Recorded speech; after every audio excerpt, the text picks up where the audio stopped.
नमस्कार बच्चों, आज हम करेंगे क्लास 12 के व्यावसायिक अध्ययन का मॉडल टेस्ट पेपर 1, जिसमें हमारे पास एग्जाम में 20 क्वेश्चन आएंगे एक एक नंबर के, जो कि आपको multiple choice questions, filling the blanks या आंसर देने वाले क्वेश्चंस की फॉर्म में होंगे।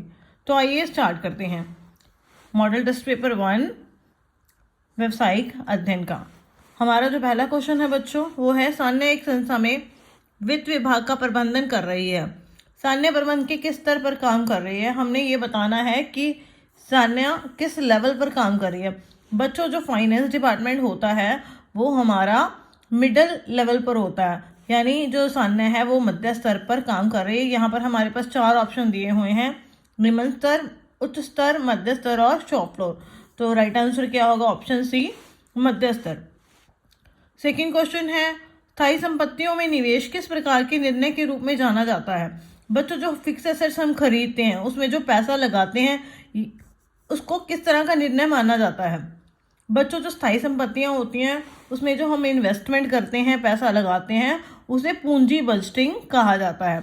तो हमारे पास यहाँ पर 4 ऑप्शन दिए हुए हैं: ए पूंजी संरचना, बी पूंजी बजटिंग, सी कार्यशील पूंजी निर्णय और लास्ट है वित्त व्यवस्था निर्णय। तो इसका राइट आंसर आएगा बच्चों पूंजी बजटिंग, ऑप्शन बी। इसके बाद है बच्चों हमारे पास क्वेश्चन नंबर 3। वर्ष 2023 में कंपनी का उद्देश्य वर्ष 2022 की तुलना में बिक्री में 10% की वृद्धि करना है। यह कथन प्रबंध की किस विशेषता पर प्रकाश डालता है? तो बच्चों देखो, हमारा जो पिछला टारगेट था 2022 का, उसकी बजाय अब हम क्या कर रहे हैं 2023 में क्या कर रहे हैं, सेल बढ़ा रहे हैं 10%। तो ये हमारा क्या है, टारगेट है। ठीक है, तो हमारे पास यहाँ पर 4 ऑप्शन दिए गए हैं। ऑप्शन ए है प्रबंध एक अमूर्त शक्ति है, सेकंड प्रबंध एक लक्ष्योन्मुख प्रक्रिया है, सी प्रबंध व्यापक है और डी प्रबंध एक सतत प्रक्रिया है। तो मैंने आपको भी बताया कि हमने अपनी सेल 10% बढ़ानी है, हमारा क्या है, टारगेट है ना ये। तो इसका राइट आंसर क्या आएगा? ऑप्शन बी, प्रबंध एक लक्ष्योन्मुख प्रक्रिया है। फोर्थ क्वेश्चन है, व्यावसायिक पर्यावरण के महत्व की पहचान करें। हमने यहाँ पर बताना है कि जो हमारा व्यावसायिक पर्यावरण है उसकी इम्पोर्टेंस क्या है। हमारे पास यहाँ पर 4 ऑप्शन दिए गए हैं। ऑप्शन ए, अवसरों की पहचान करने एवं प्रथम प्रस्तावक के लाभ प्राप्त करने में सहायक, बी अनिश्चितता, सी काम में देरी, डी व्यापक कार्य। तो बच्चों यहाँ पे राइट आंसर क्या आएगा? इंपॉर्टेंस कहाँ से पता लग रही है हमें? ऑप्शन ए से, क्योंकि अनिश्चितता, काम में देरी, व्यापक कार्य, ये क्या है, किसी भी चीज़ की कमियों को दर्शाते हैं, उसकी इंपॉर्टेंस को नहीं दर्शाते हैं। तो इसका राइट आंसर आएगा ऑप्शन ए, अवसरों की पहचान करने और प्रथम प्रस्तावक के लाभ प्राप्त करने में सहायक। नेक्स्ट क्वेश्चन है हमारे पास, निम्नलिखित में से किस संवर्धन तकनीक में अधिकतम लचीलापन है? हमने ये बताना है कि कौन सी प्रमोशन टेक्निक सबसे ज़्यादा फ्लेक्सिबल है। फ्लेक्सिबल का मतलब है जो चेंज की जा सकती है, चाहे वो जो छोटा बिजनेस है चाहे वो बड़ा बिजनेस है, हर कोई बिजनेसमैन उसको अपना सकता है। तो ऑप्शन ए है विज्ञापन, बी है प्रचार, सी है विक्रय संवर्धन और फोर्थ है व्यक्तिगत विक्रय। तो बच्चों देखो, इसमें जो सबसे सस्ती है और सबसे आसान है जो प्रमोशन टेक्निक, वो कौन सी है? व्यक्तिगत विक्रय, यानी डोर टू डोर जाकर लोगों को अपने प्रोडक्ट्स के बारे में बताना, उनको जानकारी देना और अपना सामान बेचना। ये ऐसा ऑप्शन है जो हर कोई जो बिजनेस है वो अपना सकता है, चाहे वो छोटा है चाहे वो बड़ा है। तो इसका राइट आंसर क्या आएगा? ऑप्शन डी, व्यक्तिगत विक्रय। नेक्स्ट क्वेश्चन है क्वेश्चन नंबर 6। परिवर्तन बहुत जल्दी हो रहे हैं और इनके बारे में भविष्यवाणी करना मुश्किल है। इस कथन में व्यावसायिक वातावरण की किस विशेषता पर प्रकाश डाला गया है? बच्चों, यहाँ पर हमने बताना है कि जो चेंजेस हैं वो बहुत जल्दी हो रहे हैं। आने वाले टाइम में क्या होगा क्या नहीं होगा ये हम बता नहीं सकते, भविष्यवाणी करना मुश्किल है। जो चीज़ हम बता नहीं सकते तो वो कौन सी विशेषता हो गई हमारी? अनिश्चितता, यानी जिसके बारे में पहले से हमें ज्ञान ना हो। तो यहाँ पर हमारे पास 4 ऑप्शन दिए गए हैं। पहला है अनिश्चितता, बी है जटिलता, सी अंतर संबद्धता और डी है सापेक्षता। तो इसका राइट आंसर क्या आएगा बच्चों? ऑप्शन ए, अनिश्चितता। 7वां क्वेश्चन है, तारा एक प्रबंधक जो संगठन की प्रक्रिया का निष्पादन करता है।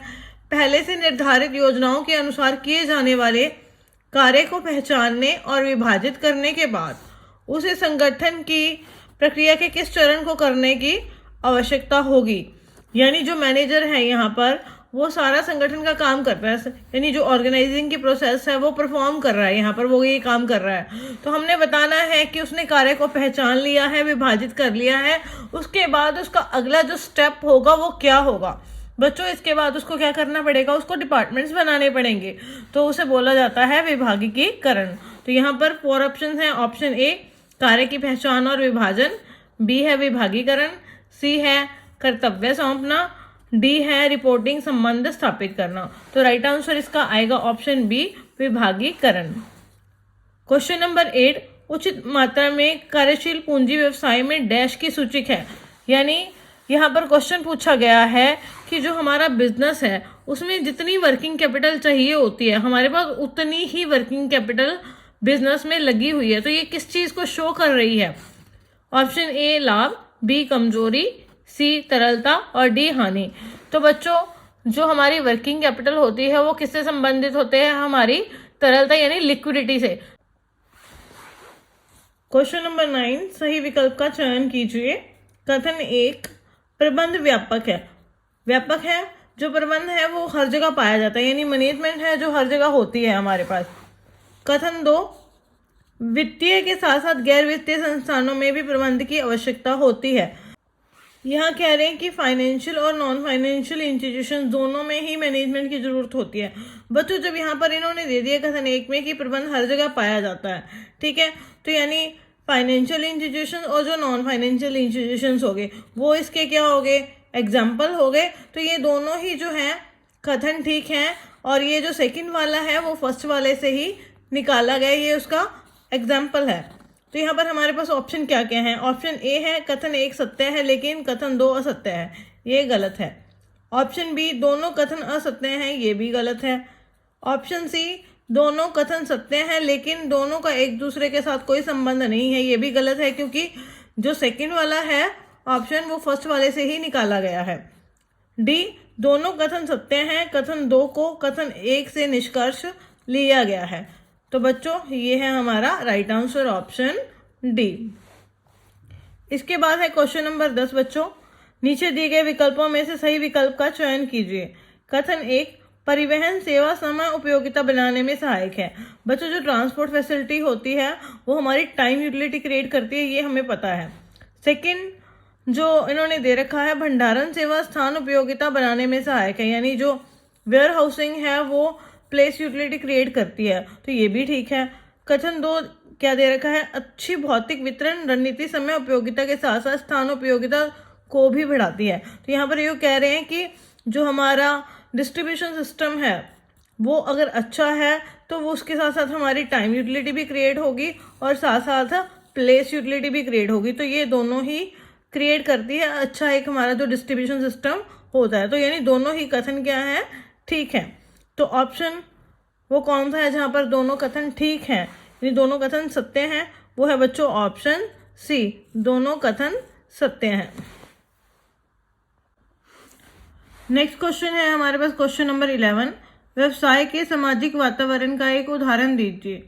बच्चों हमने एग्जाम्पल देना है यहाँ पर जो बिजनेस है उसका जो सोशल एनवायरनमेंट है उसका कोई भी एक एग्जाम्पल देना है। यहाँ पर हमारे पास है इसके एग्जाम्पल में पारिवारिक संरचना, शिक्षा का स्तर, रीति रिवाज, विश्वास, त्योहार। आप इनमें से कोई भी एक जो है एग्जाम्पल के तौर पर दे सकते हैं। नेक्स्ट क्वेश्चन है क्वेश्चन नंबर 12, BIS का पूर्ण रूप लिखना है। यहाँ पर हमने फुल फॉर्म लिखनी है BIS की। BIS की फुल फॉर्म क्या है, ब्यूरो ऑफ इंडियन स्टैंडर्ड्स, यानी भारतीय मानक ब्यूरो। नेक्स्ट है क्वेश्चन नंबर 13, प्रबंध के विस्तार से क्या आशय है। तो इसका बच्चों हमने मीनिंग बताना है। तो इसका मतलब है अधीनस्थों की संख्या, यानी एक मैनेजर के अंडर जितने व्यक्ति काम कर सकते हैं मैक्सिमम, वो क्या होते हैं, प्रबंध के विस्तार में आते हैं। क्वेश्चन नंबर 14 है, ऋण समता अनुपात के बारे में निर्णय लेते वक्त सामान्यतः अंशों की तुलना में डैश सस्ते माने जाते हैं। यहाँ पर फिल इन द ब्लैंक्स दिया हुआ है, हमने यहाँ पर इसको भरना है। बच्चों जो शेयर्स होते हैं उनका कंपैरिजन किसके साथ किया जाता है? डिबेंचर्स के साथ किया जाता है, यानी ऋण पत्रों के साथ। तो अंशों की तुलना में जो हमेशा हमारे जो ऋण पत्र होते हैं बच्चों, वो सस्ते माने जाते हैं क्योंकि उस पर हमें टैक्स का बेनिफिट मिलता है, लेकिन शेयर्स पर हमें टैक्स का बेनिफिट नहीं मिलता है। नेक्स्ट क्वेश्चन है चालू संपत्ति माइनस चालू दायित्व। बच्चों ये किसके इक्वल आएगा? यहाँ पर भी खाली स्थान भरना है हमने। चालू संपत्तियों में से अगर हम चालू दायित्व माइनस कर देते हैं तो वो क्या आती है? हमारी वर्किंग कैपिटल यानी कार्यशील पूंजी। नेक्स्ट क्वेश्चन है क्वेश्चन नंबर 16, शेविंग क्रीम का ट्यूब कंटेनर डैश पैकेजिंग का उदाहरण है। बच्चों आपको पता है जो शेविंग क्रीम होती है वो एक ट्यूब में होती है, अगर ट्यूब नहीं होगी तो शेविंग क्रीम जो है वो हम यूज़ नहीं कर पाएंगे। तो यानी वो ये उसकी कौन सी पैकिंग होगी? प्राइमरी पैकेजिंग या प्राथमिक पैकेजिंग। क्वेश्चन नंबर 17, नियोजन डैश देखता है जबकि नियंत्रण डैश देखता है। बच्चों जो नियोजन है वो हमेशा आगे की ओर देखता है, जबकि जो नियंत्रण है वो हमेशा पीछे की ओर देखता है। क्वेश्चन नंबर 18, भारत में नोटबंदी कानूनी वातावरण का प्रभाव है। ये हमने बताना है कि ये सत्य है या असत्य है। तो बच्चों भारत में जो नोटबंदी की गई है कानूनी वातावरण के हिसाब से ही की गई है, ये उसी का प्रभाव है, तो ये क्या है? सत्य है।